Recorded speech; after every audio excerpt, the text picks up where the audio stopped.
Matius pasal 11. Setelah Yesus selesai berpesan kepada ke-12 muridnya, pergilah ia dari sana untuk mengajar dan memberitakan Injil di dalam kota-kota mereka. Yesus dan Yohanes Pembaptis.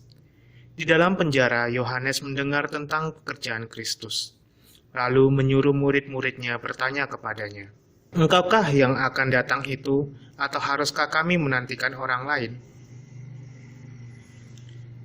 Yesus menjawab mereka, "Pergilah dan katakanlah kepada Yohanes apa yang kamu dengar dan kamu lihat. Orang buta melihat, orang lumpuh berjalan, orang kusta menjadi tahir, orang tuli mendengar, orang mati dibangkitkan, dan kepada orang miskin diberitakan kabar baik. Dan berbahagialah orang yang tidak menjadi kecewa dan menolak aku." Setelah murid-murid Yohanes pergi, mulailah Yesus berbicara kepada orang banyak itu tentang Yohanes. "Untuk apakah kamu pergi ke padang gurun, melihat buluh yang digoyangkan angin kian kemari? Atau untuk apakah kamu pergi, melihat orang yang berpakaian halus? Orang yang berpakaian halus itu tempatnya di istana raja. Jadi, untuk apakah kamu pergi, melihat nabi? Benar, dan aku berkata kepadamu, bahkan lebih daripada nabi. Karena tentang dia ada tertulis, 'Lihatlah, aku menyuruh utusanku mendahului engkau. Ia akan mempersiapkan jalanmu di hadapanmu.' Aku berkata kepadamu, sesungguhnya di antara mereka yang dilahirkan oleh perempuan tidak pernah tampil seorang yang lebih besar daripada Yohanes Pembaptis. Namun yang terkecil dalam kerajaan surga lebih besar daripadanya. Sejak tampilnya Yohanes Pembaptis hingga sekarang, kerajaan surga diserong dan orang yang menyerongnya mencoba menguasainya.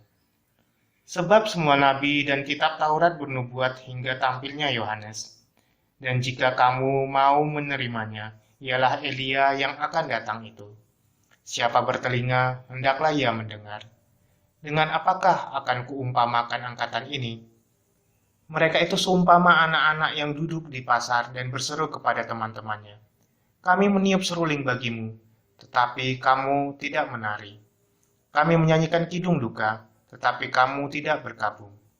Karena Yohanes datang, ia tidak makan dan tidak minum, dan mereka berkata, 'Ia kerasukan setan.' Kemudian Anak Manusia datang, ia makan dan minum, dan mereka berkata, 'Lihatlah, ia seorang pelahap dan peminum, sahabat pemungut cukai dan orang berdosa.'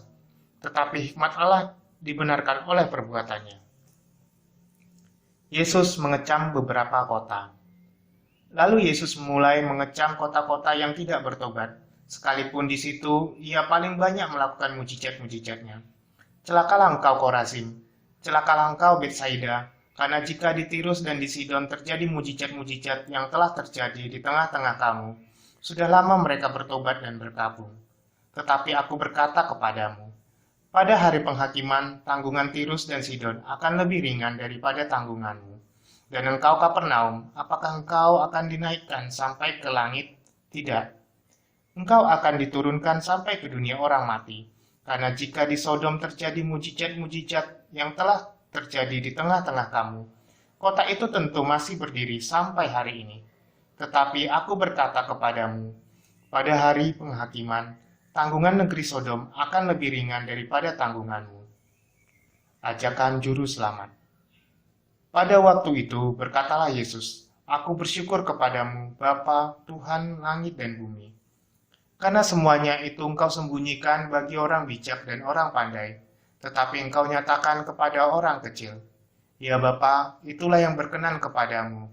Semua telah diserahkan kepadaku oleh Bapakku, dan tidak seorang pun mengenal anak selain Bapa, dan tidak seorang pun mengenal Bapa selain anak, dan orang yang kepadanya anak itu berkenan menyatakannya.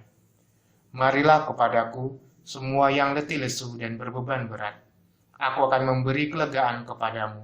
Pikulah kuk yang kupasang dan belajarlah kepadaku, karena aku lemah lembut dan rendah hati, dan jiwamu akan mendapat ketenangan. Sebab kuk yang kupasang itu enak, dan bebanku pun ringan."